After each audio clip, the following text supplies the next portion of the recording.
আসসালামু আলাইকুম স্যার, তোমরা কেমন আছো? ভালো, ইনশাআল্লাহ আমিও ভালো আছি তোমাদের দোয়ায়, আল্লাহর রহমতে। আজকে আমার প্রজা সারণীর দ্বিতীয় লেকচার 2। ঠিক আছে স্যার। তো প্রজা সারণীতে আমরা যখন প্রথম লেকচারটা দিয়েছিলাম, সেই লেকচারে আমাদের প্রজা সারণীর আসলে সংক্ষিপ্ত ইতিহাস ছিল। সেখানে আসলে তেমন কিছু পড়ার নেই যদিও, তবুও কিছু বেসিক তো ছিলই, জানার ছিল। আসলে আমরা অনেক তথ্যই তো এখনো আসলে আমাদের বলছি যে আমাদের লেটেস্ট আপডেট বইগুলোতে অনেক তথ্যই আসলে নেই। অনেক তথ্যকেই আমরা বলছি কাটছাট করে দেওয়া হয়েছে। তো অ্যাডমিশনের জন্য যেহেতু আমাদের লট অফ জানা দরকার, পর্যাপ্ত জানা দরকার, তো সেহেতু আমাদের প্রথম 3টা ক্লাস কিন্তু ওই সংক্ষিপ্ত ইতিহাসেরই কিছু বেসিক পার্ট নিয়ে। তো অবশ্যই মাস্ট, যদিও তুমি মনে করছো তোমার সিলেবাসে নেই, কিন্তু তোমরা জানার জন্য, তোমাদের মোর অ্যান্ড মোর নিজেকে জানার জন্য তোমরা এটা ভালো করে করবা, দেখবা আর কি। তো যাই হোক, আজকের এই আমার যে টপিক্সটি লেকচার 2 প্রজা সারণী, সেটি আসলে তোমাদের এর নামকরণ করেছি আমি ম্যাজিক ট্রিক বা ম্যাজিক নাম্বার। তো প্রজা সারণীতে আসলে রিয়েল ম্যাজিক নাম্বার কি, সেটি আমরা আজকে শিখব। আচ্ছা স্যার, দেখো আমাদের এর আগের দিনের যে লেকচার 1-এ ম্যান্ডেলিপের প্রজা সারণী পর্যন্ত আমরা শিখছিলাম, এবং ম্যান্ডেলিপের কোথায় কী ত্রুটি ছিল, ম্যান্ডেলিপের প্রজা সারণীর আমরা বলছি সফলতা ছিল, সেই সফলতা এবং ত্রুটি নিয়ে বিজ্ঞানী ম্যান্ডেলিপ প্রজা সারণীর জনক ছিলেন। তারপরেও আমরা বলছি যতই আমরা ডে বাই ডে দিন যাচ্ছে ততই কিন্তু আধুনিকতম থেকে আমরা মানে প্রবেশ করতেছি। এবং প্রশ্ন হচ্ছে যে নতুন নতুন জিনিস আবিষ্কার হচ্ছে, যার ফলে প্রজা সারণীর কিন্তু উৎকর্ষ সাধন হচ্ছে। তো কে আমরা বলছি ম্যান্ডেলিপের পরে কোন কোন বিজ্ঞানের অবদান সবচেয়ে বেশি রয়েছে। সাথে এখন আমরা বলছি 1913 সালে পদার্থবিজ্ঞানী মোজলে যখন পারমাণবিক সংখ্যা আবিষ্কার করলেন। দেখো, যখন পারমাণবিক সংখ্যা আবিষ্কার করলেন, তো পারমাণবিক সংখ্যা আবিষ্কার করার পর তিনি বললেন যে মেন্ডেলিপের যে প্রজায় সূত্রটি ছিল পারমাণবিক ভর দিয়ে, তো পারমাণবিক সংখ্যা আবিষ্কার করার পর তিনি বললেন যে এই মৌলসমূহকে পারমাণবিক ভর অনুসারে যদি আমি সাজাই, তাহলে যে ত্রুটিগুলো মেন্ডেলিপের ছিল, সেই ত্রুটিগুলো আসলে কি হবে স্যার, আমরা যদি পারমাণবিক সংখ্যা দিয়ে সাজাই তাহলে আর থাকবে না। অর্থাৎ পারমাণবিক ভর দিয়ে সাজানোর ফলে যে ত্রুটিটা ছিল মেন্ডেলিপের প্রজা সারণীতে, সেই ত্রুটিগুলা যদি আমি পারমাণবিক সংখ্যা অনুসারে, অর্থাৎ মসলের সূত্র দিয়ে, আমরা মসলের যে আবিষ্কার পারমাণবিক সংখ্যা, সেই সংখ্যা দিয়ে যদি আমরা আসলে করি, তাহলে সেই ত্রুটিগুলো থাকবে না। তো এই জন্য বিজ্ঞানী বলছেন যে পারমাণবিক ভর নয় বরং পারমাণবিক সংখ্যা, যে পারমাণবিক ভর নয় বরং পারমাণবিক সংখ্যা অনুসারে মৌলসমূহ পর্যায়ক্রমে আবর্তিত হয়। ফলে কি হয় স্যার, পারমাণবিক সংখ্যা অনুসারে যদি মৌলসমূহ আবিষ্কৃত হয়, তাহলে এই পারমাণবিক সংখ্যা দিয়ে যদি সাজানো যায়, তাহলে মেন্ডেলিপের প্রজা সারণীর যে ত্রুটিগুলো ছিল স্যার, দেখো যে ত্রুটিটা ছিল, এই ত্রুটিগুলো আর থাকবে না। তো যেহেতু মেন্ডেলিপের প্রজা সারণীর যে ত্রুটি, এত বড় একটি বিজ্ঞানী তিনি প্রজা সারণী আবিষ্কার করছেন, তার কিছু ত্রুটি ছিল, সেই ত্রুটিগুলো যদি পারমাণবিক সংখ্যা অনুসারে আমরা সাজাই, তাহলে সেটি আর থাকতেছে না। তো এই জন্য বলা হচ্ছে পারমাণবিক সংখ্যা দিয়ে যে সূত্রটা আসে, সেটাকে আমরা বলছি মসলের এই সূত্রটিকে আধুনিক প্রজা সূত্র বলা হচ্ছে। তো আধুনিক প্রজা সূত্রটা কি ছিল স্যার, দেখো মৌলসমূহের ভৌত ও রাসায়নিক ধর্মাবলী পারমাণবিক সংখ্যা বৃদ্ধি অনুসারে, কি অনুসারে স্যার, মৌলসমূহের ভৌত এবং রাসায়নিক ধর্মাবলী পারমাণবিক সংখ্যা বৃদ্ধি অনুসারে পর্যায়ক্রমে আবর্তিত হয়। তো স্যার আমরা বলছি বিজ্ঞানী মোসলে তাহলে কি বললেন যে প্রজা সারণীতে যে মৌলগুলোকে আমরা পারমাণবিক ভর অনুসারে সাজানো হয়েছে মেন্ডেলিপের প্রজা সারণীতে, সেটি আসলে আমরা বলছি পারমাণবিক ভর অনুসারে না সাজিয়ে এখন পারমাণবিক সংখ্যা অনুসারে সাজানোর তিনি প্রস্তাব করেন। তো এই সংখ্যা অনুসারে যখন তিনি সাজানোর প্রস্তাব করলেন, তখন অনেক বিজ্ঞানীর মধ্যে বিজ্ঞানী মোসলের এই সূত্রটিকে কাজে লাগিয়েছেন বা সবচেয়ে বেশি প্রয়োগ সাধন করতে সক্ষম হয়েছেন বিজ্ঞানী বোর আর কি। তো আমরা লিখছি এই জন্য দেখো অনেকের মধ্যে স্যার, দেখো অনেকের মধ্যে বিজ্ঞানী বোরের অবদান সবচেয়ে বেশি। এই আধুনিকতম প্রজা সারণী তৈরি করতে গিয়ে, বা আমরা বলছি সর্ববৃহৎ প্রজা সারণী তৈরি করতে গিয়ে বিজ্ঞানী বোরের সবচেয়ে অবদান বেশি হয়, কারণে এই জন্য বিজ্ঞানী বোরকে আমরা বলছি আধুনিক প্রজা সারণীর জনক। দেখো স্যার, বিজ্ঞানী বোর কিন্তু আধুনিক প্রজা সারণীর জনক, আর আধুনিক প্রজা সূত্রের জনক কিন্তু বিজ্ঞানী মেন্ডেলিপ। তোমরা হয়তো একটু গন্ডগোল করে ফেলতে পারো যে স্যার আসলে কি বলছে। আধুনিক প্রজায় সূত্র যদি বলো, সূত্রটা দিয়েছেন কিন্তু বিজ্ঞানী আমরা বলছি মোসলে। আর আধুনিক প্রজা সারণীর আমরা বলছি তৈরি করার ক্ষেত্রে যার অবদান সবচেয়ে বেশি ছিল, মানে যিনি মৌলগুলোকে পারমাণবিক সংখ্যা অনুসারে সাজিয়েছেন, প্রজা সারণীকে তৈরি করেছেন, তিনি আসলে বিজ্ঞানী বোর। তো যাই হোক স্যার, পারমাণবিক সংখ্যা অনুসারে মৌলকে সাজানোর পরেও দেখা গেছে যে আসলে পারমাণবিক সংখ্যা দিয়েও মৌলের খুঁটিনাটি সব বৈশিষ্ট্য আসলে মৌলটি কোন পর্যায়ে, কোন গ্রুপে, কোন নাম্বার, এটা আমরা বলছি ব্যাখ্যা করা সম্ভব হয়নি। তারপরেও দেখা গেছে যে আসলে পারমাণবিক সংখ্যার পরবর্তীতে ইলেকট্রন বিন্যাস দিয়ে মৌলসমূহের সবগুলি ধর্ম আসলে ব্যাখ্যা করা যায়। এই জন্য বলা হচ্ছে স্যার, দেখো এখানে একটা লেখা হয়েছে ঠিক যে প্রজায় সারণীর আসলে মূল ভিত্তি কি জিনিস। প্রজায় সারণীর মূল ভিত্তিটা আসলে আমরা দেখতেছি যে পারমাণবিক সংখ্যার পাশাপাশি আমার আরও একটি, যে পারমাণবিক সংখ্যার পাশাপাশি দ্বিতীয় মূল ভিত্তি হিসেবে ইলেকট্রন বিন্যাসকে ধরা হয়েছে। যে ইলেকট্রন বিন্যাসই আসলে প্রজায় সারণীর মূল ভিত্তি। ইলেকট্রন বিন্যাস দিয়ে একটা প্রজায় সারণীর কোন গ্রুপে, কোন অবস্থানে, তার জ্বলনী জারণ সংখ্যা, সবগুলি ধর্ম আসলে এ টু জেড ব্যাখ্যা করা যায়। এরপরে দেখো স্যার, আরও একটি ভিত্তি আছে প্রজায় সারণী, সেটি আসলে স্যার আমরা বলছি যে একটি গ্রুপে একটি মৌলের অবস্থান দিতে হবে। আমরা বলছি যদি আমরা একটি গ্রুপে একটি মৌলের অবস্থান দিই তাহলে আসলে প্রজায় সারণীটা ঠিক থাকবে। কারণ মেন্ডেলিভের প্রজায় সারণীতে তোমরা জানো যে একটি গ্রুপে আমরা বলছি 3টা মৌলের স্থান দেওয়া হয়েছিল 8তম পর্যায়ে। তোমরা দেখতে থাকো, ইনশাআল্লাহ আমরা সব কিছু শিখবো। প্রত্যেকটি লেকচার তোমাদের জন্য অনেক কী বলবো পরিশ্রম করে, অনেক মানে কী বলবো সাধনাও এটাকে বলা যায়। অনেক দিন থেকে আমি চাচ্ছিলাম যে তোমাদের জন্য আসলে সুন্দর একটি উপস্থাপন ভিডিও আকারে প্রকাশ করতে। সেগুলো আমি চেষ্টা করতেছি প্রকাশ করার জন্য। তোমরা খুব ভালোভাবে মনোযোগ দিয়ে শিখবা, দেখবা।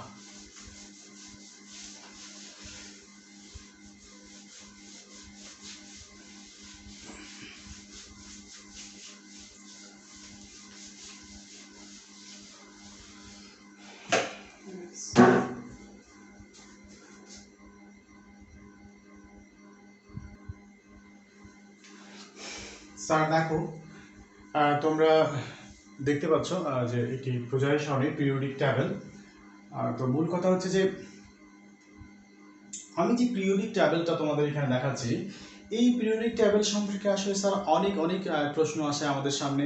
যে পিরিয়ডিক টেবিলটা কেন আসলে স্যার 7টি প্রজায় হলো, 7টি প্রজায় না হয়ে এটি কেন 8টি প্রজায় হলো না, বা 10টি প্রজায় হলো না, কেনই বা আবার দেখা যাচ্ছে যে 18টি গ্রুপ হলো, এর থেকে বেশিও হতে পারে, এর থেকে কমও তো হতে পারতো।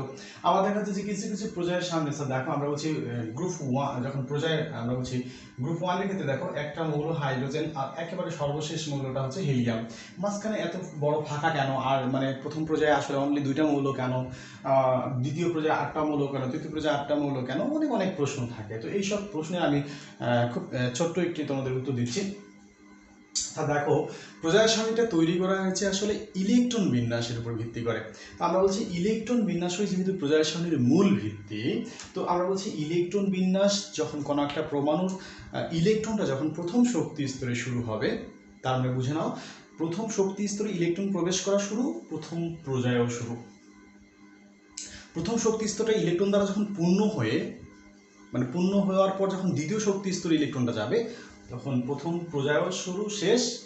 প্রথম পর্যায়ে যখন ইলেকট্রন পূর্ণ হয়ে গেল তাহলে প্রথম পর্যায়টা শেষ, দ্বিতীয় পর্যায়ে শুরু, মানে দ্বিতীয় শক্তি স্তরে ইলেকট্রন যাওয়া শুরু, দেন দ্বিতীয় পর্যায়ে শুরু। আমি আবারও বলতেছি স্যার, কোনো একটা পরমাণুর ইলেকট্রনটা যখন প্রথম শক্তি স্তরে প্রবেশ করা শুরু করবে, প্রথম শক্তি স্তরে প্রবেশ মানে প্রথম পর্যায় শুরু। প্রথম শক্তি স্তরে ইলেকট্রন দ্বারা পূর্ণ হওয়ার পর যখন দ্বিতীয় শক্তি স্তরে ইলেকট্রনটা ঢুকবে, তখন দ্বিতীয় পর্যায় শুরু। এইভাবে দ্বিতীয় শক্তি স্তর অর্থাৎ 2s 2p যখন পূর্ণ হয়ে গেল, তখন 3s ইলেকট্রনটা যাবে, তখন তৃতীয় পর্যায় শুরু। তার মানে ইলেকট্রন বিন্যাস দিয়ে স্যার দেখো, আমি একটা পরমাণুর যদি ইলেকট্রন বিন্যাস লিখি, সাপোজ মনে করো 1s2, তাহলে প্রথম শক্তি স্তর 1, এই জন্য প্রথম পর্যায় শুরু 1। প্রথম শক্তি স্তরে কয়টা মৌল থাকতে ইলেকট্রন আছে স্যার?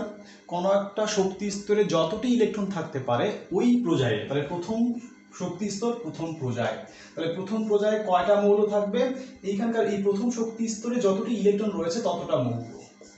তাহলে আমরা দেখে নিলাম যে প্রথম শক্তি স্তর প্রথম পর্যায় শুরু, এটি হচ্ছে আমরা বলছি তোমার হচ্ছে স্যার দেখো শক্তি স্তর, তুমি এটা শক্তি স্তরের কথা বলতেছো, কিন্তু এইটা হচ্ছে প্রথম পর্যায় আমার, এটা হচ্ছে পর্যায়। আর পর্যায়ে কয়টা মৌল থাকবে সেটি ডিফাইন করতেছে তার ইলেকট্রন সংখ্যা, ইটাই ডিপেন্ড করতেছে।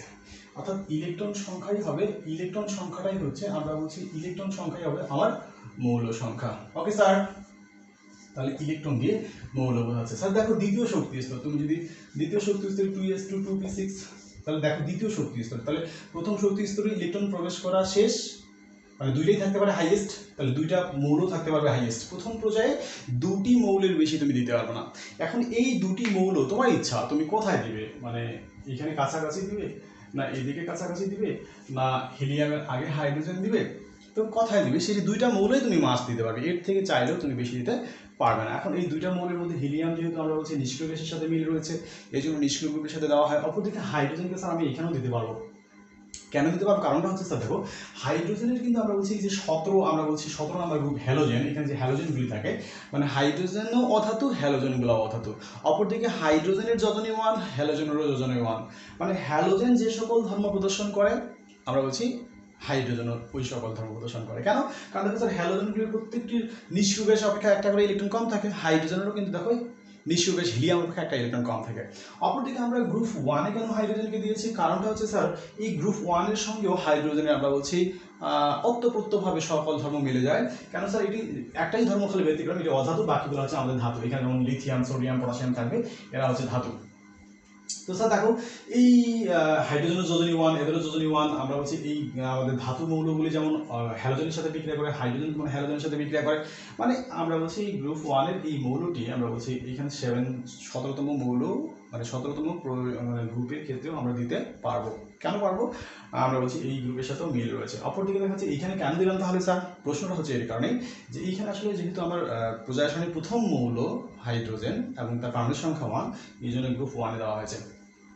ঠিক একইভাবে স্যার আমরা বলছি দ্বিতীয় শক্তি স্তরে আমার দেখো স্যার দ্বিতীয় শক্তি স্তর শুরু, মানে দ্বিতীয় পর্যায়টাও শুরু। ঠিক আছে স্যার? তো দ্বিতীয় পর্যায়ের শুরুতে দ্বিতীয় পর্যায়ে কয়টা মৌল থাকবে স্যার?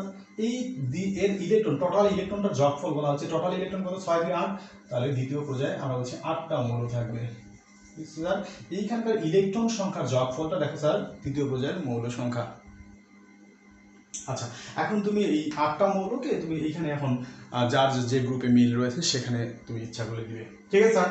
তৃতীয় পর্যায়ে স্যার এখন তুমি যদি হিসাব করছো তৃতীয় 3s2 3p6 3d10, আর তৃতীয় শক্তি স্তরে তো স্যার আপনি তৃতীয় শক্তি স্তর শুরু মানে তৃতীয় পর্যায়ে শুরু, তাহলে তৃতীয় পর্যায়ের মৌল সংখ্যা কি হবে স্যার?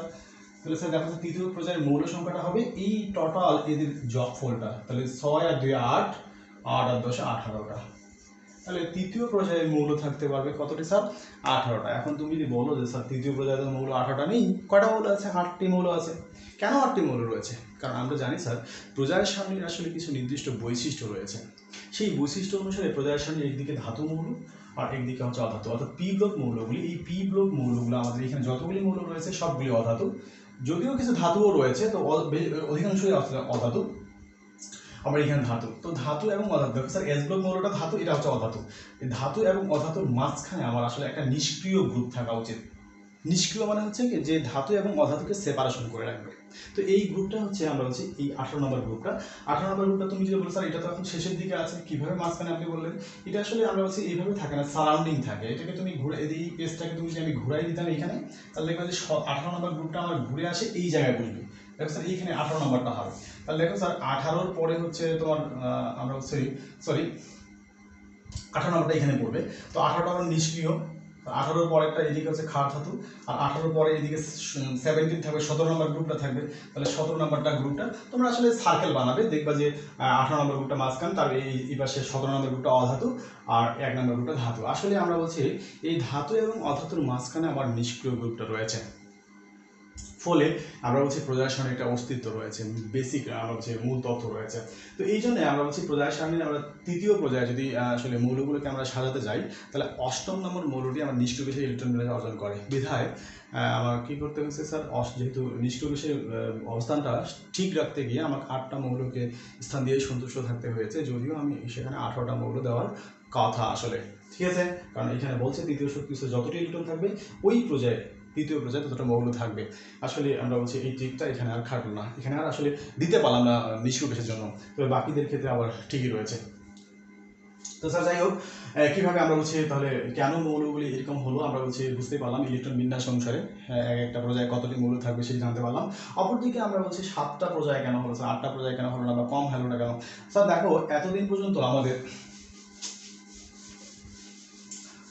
স্যার এতদিন পর্যন্ত আমাদের 118টা মৌল তৈরি হয়েছে, সৃষ্টি হয়েছে। এই 118টা মৌলের আমরা বলছি 118 নম্বর মৌলটাকেও তুমি যদি ইলেকট্রন বিন্যাস অনুসারে লিখো 1s2 1s2 2s2 এইভাবে তুমি লিখো, তাহলে দেখবে যে 7s 7p, অর্থাৎ এই 7s মানে 7তম শক্তি স্তর পূর্ণ করে যদি কোনো একটা মৌলের ইলেকট্রন বিন্যাস 8s এ প্রবেশ করে, তাহলে কিন্তু অষ্টম পর্যায় শুরু হয়ে যাবে।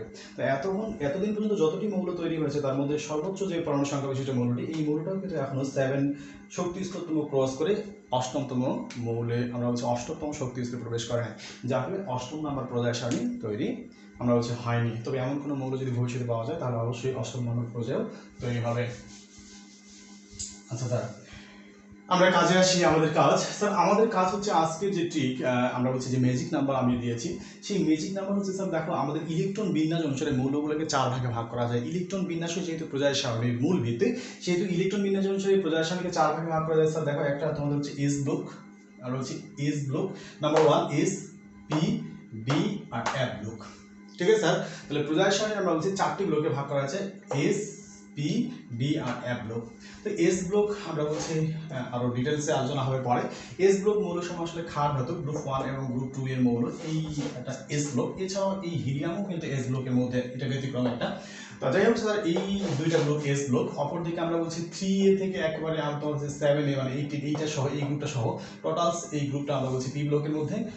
আসলে এটা গোড়া ডি ব্লক তোমরা দেখতে পাচ্ছ, আর পরেরটিকে আমরা এম ব্লক বলতেছি।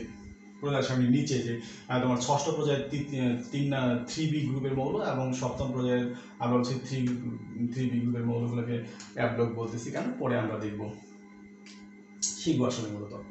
তো স্যার, এই জায়গায় আজকে আমরা বলছি যে তোমার যদি প্রজায় সারণীর, এই যে আমরা দেখলাম প্রজায় সারণী কেন আসলে মাঝখানে ফাঁকা রয়েছে, এখন আমরা দেখবো স্যার প্রজায় সারণীর যে কোনো একটা মৌলের পারমাণবিক সংখ্যা আমার দরকার। আমি জানি না, পরীক্ষা আসছে মনে করো আমি তো সাধারণত কি 1 থেকে 30 পর্যন্ত জানি বা আরও কিছু জানি, কিন্তু এমন একটি মৌল আসছে আননোন, তোমাকে এখন ইলেকট্রন বিন্যাস করতে হবে বা গ্রুপ নির্ণয় করতে হবে। কিভাবে করবে? সাপোজ মনে করো তুমি হচ্ছে তোমার এই মৌলটার পারমাণবিক সংখ্যা বের করতে বলছে এইখানকার, তো তুমি কিভাবে জানবে স্যার? তো ট্রিক্সটা হচ্ছে আমরা বলছি ম্যাজিক যে ট্রিকটা হচ্ছে আমরা বলছি, দেখো স্যার লেখা হয়েছে ওই যে এস ব্লকের ক্ষেত্রে দেখো আমরা লিখছি যে 288 288 18 18 আমরা বলছি 32 এই যে ট্রিকটা আছে, এই ট্রিকটা দিয়ে আমরা বলছি প্রজায় সারণীর যে কোনো মৌলের আমরা বলছি পারমাণবিক সংখ্যা আমি হিসাব করতে পারবো। ঠিক আছে, তাহলে এই শুধু এস ব্লকের যে ট্রিকটা আমি লিখছি এটা দিয়েই কিন্তু প্রজায় সারণীর সবগুলো মৌলের পারমাণবিক সংখ্যা আমি হিসাব করতে পারবো। তবে যদি আমি আলাদা আলাদা করে শিখতে চাই তাহলে পি ব্লকের ক্ষেত্রে একটা ট্রিক রয়েছে 88 18 18 32 32। আবার দেখা যাচ্ছে ডি ব্লকের ক্ষেত্রে দেখো 18 18 32 32। আমি এটা দিয়েও মানে ডি ব্লকের আলাদা করে হিসাব করতে পারবো, পি ব্লকের আলাদা করে হিসাব করতে পারবো, অথবা এস এর যে ট্রিকটা রয়েছে এইটা দিয়েও কিন্তু সবগুলো মৌলকে হিসাব করতে পারবো না। কেমন করে স্যার? তোমরা দেখো স্যার, আমি তাহলে এই যে এস অরবিটালের যে আমরা বলছি দেখো এটাকে 2 দিলাম, তারপরে 8, তারপরে 8, স্যার দেখো 18 18 32 32। তাহলে স্যার আমি যেই যে ষষ্ঠ পর্যায়ের প্রথম মানে ষষ্ঠ পর্যায়ের প্রথম গ্রুপের মৌলটা আমি বের করবো, এটা আমার আননোন, আমি জানি না। তাহলে স্যার এই মৌলটা আমি কিভাবে বের করবো? স্যার তুমি তো এই প্রজায় সারণীর অবশ্যই হাইড্রোজেন জানো বা লিথিয়াম সোডিয়াম এগুলো তো জানো বা পটাশিয়াম জানো, যে কোনো একটা মৌলকে তুমি যদি জানো তাহলে ওই গ্রুপের আমরা বলছি এইখানে আসা সম্ভব। যে কোনো একটি যে ওই গ্রুপটার যেটা আমি বের করবো যে এই মৌলটা, ওই গ্রুপের যে কোনো একটা মৌলের পারমাণবিক সংখ্যা জানলেই আমি চলে আসতে পারবো। কেমন করে স্যার? এখানে আসবে, দেখো স্যার তুমি হাইড্রোজেন জানো মনে করো, তাহলে স্যার দেখো আমরা বলছি হাইড্রোজেনের যে পারমাণবিক সংখ্যা ওই পারমাণবিক সংখ্যার সাথে তার গ্রুপের ট্রিকটা স্যার দেখো আমরা বলছি এটা হলো 2। তাহলে ওই গ্রুপের ট্রিক যোগ করে দাও, আমরা বলছি তাহলে 3, দেখো 3 কে স্যার লিথিয়াম, তার পরের গ্রুপেরটা পাওয়া যাবে। আমরা বলছি কোনো একটা মৌলের পারমাণবিক সংখ্যার সাথে ওই গ্রুপের ট্রিক সংখ্যা ম্যাজিক নাম্বারটা যোগ করলে ওই গ্রুপের, আমি বলছি যদিও আমার এটা আমি নিজে ব্যবহার করছি magic number, real magic number তো আসলে পরে শেখাবো তোমাদের। আমরা বলছি স্যার দেখো এই যে ম্যাজিক ট্রিকটা, তাহলে কোনো একটা মৌলের পারমাণবিক সংখ্যার সাথে তার গ্রুপের যে ট্রিকটা সেটা যোগ করলে তার পরবর্তী পর্যায়ে পাওয়া যাবে, এই মৌলটার পারমাণবিক সংখ্যা পাওয়া যাবে। আবার এইটার যে পারমাণবিক সংখ্যা পাচ্ছি এটার সাথে যদি এটা যোগ করে তাহলে এটা পাওয়া যাবে। ঠিক আছে স্যার, এটার পারমাণবিক সংখ্যা পেলে এটার সাথে এটা যোগ করলে এটা পাবে। ঠিক এইভাবে ধারাবাহিকভাবে চলে আসবো। স্যার দেখো তাহলে আমি বলছি যে এইখানে আমি যখন তোমরা দেখতে পাচ্ছ যে এইখানে আমি হাইড্রোজেনের সাথে এটা ট্রিক যোগ করলে এখানে 3 পেলাম, আর 3 সাথে 8 যোগ করলে স্যার এটার সাথে এটা দেখো 8 যোগ করলে এখানে 11 পেয়ে যাবা। স্যার 11 সাথে 8 যোগ করলে তুমি এই জায়গায় তোমার হচ্ছে দেখো স্যার 19 পেয়ে যাবা। 19-এর সাথে 18 যদি যোগ করো তাহলে এইটার সাথে এটা যোগ করলে পরেরটা পাবো বলছি 37 পেয়ে যাবা। 37-এর সাথে 32 যোগ করলে আমরা বলছি দেখো স্যার এইটার সাথে তুমি যদি এইটা যোগ করো তাহলে স্যার দেখো 37-এর সাথে 32, 37 যোগ 32।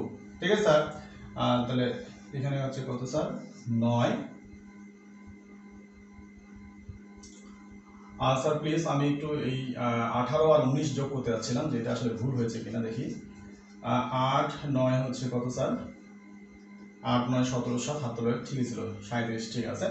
তো 37-এর সাথে 18 যোগ করলে কত হয়? 37-এর সাথে 18 যোগ করতে হবে, 32 কেন ভুল লিখছি স্যার? দেখো এই গ্রুপের পারমাণবিক সংখ্যার সাথে ওই গ্রুপের ঠিকটা লিখতে হবে। তাহলে 37 আর 18, তাহলে হচ্ছে স্যার এখানে 8 7 15 5, তার মানে হচ্ছে 5 5। স্যার দেখো এইদিকে, তাহলে আমার কাঙ্ক্ষিত মৌল যেখানে আমি আসবো সেই মৌলের পারমাণবিক সংখ্যা কিন্তু আমি অলরেডি হিসাব করে ফেলতে পারছি, বের করতে সক্ষম হয়েছি। কিভাবে সক্ষম হলো? কারণ আমরা হচ্ছে ট্রিক 2 8 8 18 18 2 8 8 18 18 32 32 দিয়ে, ঠিক আছে? তাহলে তুমি অন্য যে কোনো মৌলের বের করতে পারবা, এটা দিয়ে তুমি যে কোনো মৌলের বের করতে পারবা। কিন্তু তুমি যদি বলো স্যার না আমি পি ব্লকের ক্ষেত্রে, তো আপনি আলাদা একটা ট্রিক লিখছেন, হ্যাঁ লেখো। তাহলে স্যার আমরা লিখছিলাম 8 8, স্যার দেখো 8 8 18 18 32 32, এটা দিয়েও কিন্তু তুমি পি ব্লকের যে কোনো মৌলের বের করতে পারবে। সাপোজ মনে করো তুমি তো বরন, আমরা বলছি এটা প্রথম মৌল, তো আমরা জানি বরনের কত স্যার 5। তাহলে বরনের যদি তোমার 5 হয়, বরন যদি তোমার 5 হয়, তাহলে স্যার এই বরনের গ্রুপের যে মৌলটা আছে, এই যে এর পারমাণবিক সংখ্যার সাথে ওই গ্রুপের ট্রিকটা যোগ করে দাও। তাহলে 8 5 কত স্যার 13, তাহলে পরেরটা তুমি পেয়ে গেলে 13। তাহলে 13-র সাথে এটা তার তার আমরা বলছি ওই গ্রুপের ট্রিক 13 এই যে গ্রুপের পারমাণবিক সংখ্যাটা আছে 13-র সাথে তার ওই গ্রুপের ট্রিকটা যোগ করলে তার পরবর্তী গ্রুপের মৌলটা পাওয়া যাবে, ঠিক আছে? সরি, আবারও বলছি যে স্যার প্লিজ 13-র সাথে ওই গ্রুপের ট্রিকটা যোগ করলে একই গ্রুপের পরবর্তী পর্যায়ে, ঠিক আছে স্যার? দেখো এটা দ্বিতীয় পর্যায়ে, এটা কিন্তু চতুর্থ পর্যায়ের মৌলটা পাচ্ছি। তাহলে হচ্ছে স্যার এখানে কত 8 আর 3 হচ্ছে 11, 1 হাত থাকলো 1 31। তাহলে স্যার এইখানে দেখো আমরা 31 পেয়ে গেলাম। আর 31 এর সাথে তুমি স্যার এইটার সাথে এখন এই টিকটা, এই গ্রুপের যে মানটা আছে তার সাথে এই টিকটা যোগ করে দাও, 18 যোগ করে দাও, ঠিক আছে স্যার? তাহলে 9 আমরা বলছি 49, তাহলে তুমি স্যার এখানে 49 পেয়ে যাচ্ছ। মানে তুমি তোমার যে কোনো মৌল যদি তোমার আননোন থাকে, অজানা থাকে, তাহলে তুমি এই ট্রিকটা ইউজ করে বের করতে পারবা। একইভাবে স্যার দেখো ডি ব্লক মৌলের ক্ষেত্রেও কিন্তু আমার একটা ট্রিক রয়েছে 18 18 32 32। সাপোজ মনে করো তুমি কি বের করবে, মনে করো স্যার স্ক্যান্ডিয়াম, তুমি স্ক্যান্ডিয়াম তো জানো, স্ক্যান্ডিয়াম 21 জানি না, অবশ্যই জানি। তাহলে স্ক্যান্ডিয়ামের সাথে স্যার দেখো এই আমরা হচ্ছে স্ক্যান্ডিয়ামের সাথে এইখান থেকেও পারবো, এইটা দিয়েও কিন্তু আমি হিসাব করতে পারবো। অথবা দেখো আমি কিন্তু বলে দিয়েছি যে তাহলে স্ক্যান্ডিয়াম প্রথমটা 18, তাহলে স্ক্যান্ডিয়াম 21-এর সাথে 18 যোগ করো, তাহলে 21 যোগ 18 কত হবে স্যার 9 3। তাহলে দেখো স্যার 39 কে ইট্রিয়াম জানো, তাহলে 39-এর সাথে এই গ্রুপের ট্রিক 32 যোগ করো স্যার। অথবা এখানে দেখো স্যার 39-এর সাথে 32 হয়ে গেল কেন স্যার প্লিজ, 18 18 তাই না স্যার? স্ক্যান্ডিয়াম চতুর্থ, আচ্ছা একটুখানি, হ্যাঁ স্যার দেখো সমস্যা নাই, আমরা 39-এর সাথে এই ট্রিকটা ইউজ করি দেখি। আচ্ছা 39 যোগ আমরা বলছি 18, তাহলে স্যার দেখো 8 আর 9 কত হচ্ছে স্যার আমার 8 আর 9 হচ্ছে, তোমরা লক্ষ্য করে দেখতে পাচ্ছ যে 8 আর 9 17 7 হাত থাকলো 1 4 আর 1 5 57। হ্যাঁ অফকোর্স মিলে গেছে 57। কেন 57 মিলে গেছে? কারণ আমরা জানি এখানে ল্যান্থানাম থাকে, কারণ ওই যে ল্যান্থানামটা চলে আসে এখানে, তাহলে ল্যান্থানাম হচ্ছে 57। তাহলে স্যার দেখো আমরা পেয়ে যাচ্ছি আসলে আমাদের যে ট্রিকটা, তোমরা আসলে বুঝে গেছো যে কোনো একটা মৌলের পারমাণবিক সংখ্যা যদি আমি জানি, তাহলে কোনো একটা মৌলের পারমাণবিক সংখ্যা জানলে ওই গ্রুপের যে কোনো ওই গ্রুপের তার পরবর্তী পর্যায়ে, যেমন এইটা গ্রুপের তার এটা পরবর্তী পর্যায়ে, তারপরে এটা পরবর্তী, যে কোনো মৌলের পারমাণবিক সংখ্যা আমরা বের করতে পারবো। তাহলে তুমি এস বের করতে পারলা, পি বের করতে পারলা, ডি বের করতে পারবা। ঠিক একইভাবে আমরা হচ্ছে আমাদের এই যেহেতু ইন্টারমিডিয়েট সেকশনে অ্যাপ ব্লকটা নেই, এটা খুব হায়ার লেভেলের প্রমাণও অনেক, আমরা হচ্ছে এগুলো আসে না, তেমন এগুলো জানলে ওকে ওকে স্যার। তাহলে এরপরে আমরা কি শিখবো? এরপরে যে যে টপিকসটা আমরা শিখবো সেটি আসলে আমাদের এস ব্লক গেল, পি ব্লক গেল, আমরা বলছি ডি ব্লক গুলো। এরপরে স্যার আমরা বলছি যে তোমাদের ম্যাজিক নাম্বার যে কথা বলছিলাম, সেই ম্যাজিক নাম্বারটা হচ্ছে স্যার ও আরেকটা জিনিস বলে দিই স্যার, প্রজায় সারণী আমরা বলছি স্যার এই যে প্রজায় সারণী স্যার দেখো প্রজায় সারণীর আমরা বলছি এই যে আমার যে ঘরগুলো রয়েছে স্যার দেখো উপরের দিক থেকে নিচের দিকে, উপরের দিক থেকে নিচের দিকে, এগুলাকে বলা হচ্ছে আমরা বলছি উলম্ব বা খাড়া কলাম বা এটাকে দেখা যাচ্ছে যে ভার্টিক্যাল রো বলে আর কি, ঠিক আছে, অর্থাৎ শ্রেণী বা গ্রুপ যেটাকে বলছে সেটাকে ভার্টিক্যাল রো বলে। আর যেটা আনুভূমিক রো আমরা বলছি শোয়া অবস্থায় আছে, দেখো তো এই দিক দিয়ে দিই, সেটাকে আমরা বলছি হরিজন্টাল রো বলা হচ্ছে। কি বলা হয় স্যার? Horizontal rho. তাহলে এই যে অনুভূমিক সারিগুলো প্রজায় বলা হচ্ছে, আমরা এটাকে প্রজায়ও বলি অথবা হরিজন্টাল রো বলি, আর এইটাকে আমরা বলছি ভার্টিক্যাল রো বলা হয়। আচ্ছা, যাই হোক, সেটা আমরা বলছি প্রজার সামনে কিছু বৈশিষ্ট্য রয়েছে স্যার। প্রজার সামনে বৈশিষ্ট্য হচ্ছে আমরা বলছি প্রজাকে 7টি প্রজায় ভাগ করা হয়েছে, এবং আমরা বলছি এই যে আমাদের যে উলম্ব বা খালা কলামগুলোকে আমরা শ্রেণী বা গ্রুপ বলতেছি। তো এই শ্রেণী বা গ্রুপগুলোর মধ্যে প্রথম যে প্রজাটি ছিল যেখানে অনলি 2টা মৌল রয়েছে, এই জন্য এটাকে অতি ক্ষুদ্র প্রজায় বলে। কি বলে স্যার? অতি ক্ষুদ্র প্রজায়, ক্ষুদ্র প্রজায়, ঠিক আছে স্যার। আর আমরা বলছি তাহলে এটা অতি ক্ষুদ্র গেল, তারপর এটা শুধুমাত্র ক্ষুদ্র প্রজায়। এখন তুমি বলতে পারো স্যার তারপরে এই যে 2 এবং 3 এই দুইটা প্রজায়কে একত্রে ক্ষুদ্র প্রজায় বলছে কেন? কারণ এই দুইটা প্রজায় কিন্তু দেখো স্যার 8টা করে মৌল রয়েছে, ঠিক আছে স্যার। তাহলে প্রথম প্রজায় মাত্র 2টা মৌল, যার কারণে অতি ক্ষুদ্র। তারপরে প্রজায়গুলোতে কিন্তু 8টা, এই জন্য ক্ষুদ্র প্রজায়। তারপরটা কিন্তু একটু বেড়ে গেছে স্যার, দেখো 18টা করে মৌল রয়েছে। তাহলে এই দুইটা প্রজায় যেহেতু সেম মৌল 18টা করে, তো এই জন্য এটাকে বলা হচ্ছে একটু বৃহৎ, ঠিক আছে স্যার, আমরা বলছি বৃহৎ প্রজায়।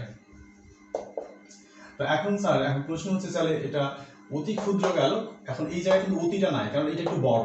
এটা অনলি 2টা ছিল, অতি ক্ষুদ্র, তারপরে ক্ষুদ্র, তারপরে বৃহৎ।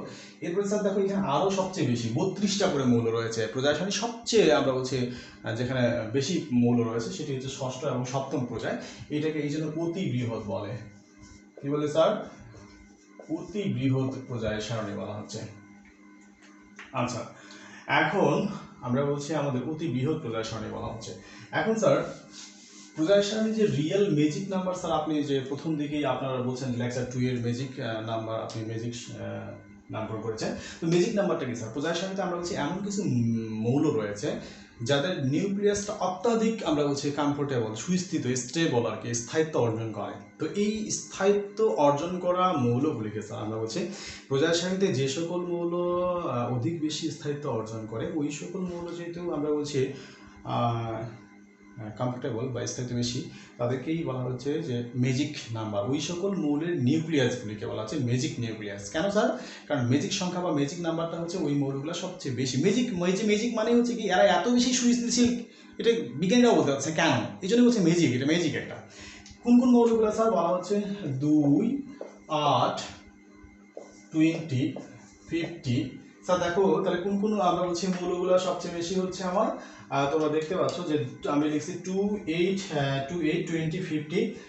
স্যার দেখো 82 আর হচ্ছে 126। তাহলে যে সকল মৌলের কি হচ্ছে স্যার আমরা বলছি, যদি আমি বলি স্যার আমার প্রোটন অথবা নিউট্রন, এই দুইটা সংখ্যা দিয়েই বলা যাবে যাদের প্রোটন অথবা নিউট্রন সংখ্যাটা আমরা বলছি কি স্যার আমার এই ডিজিটটার সাথে মিলে যাবে।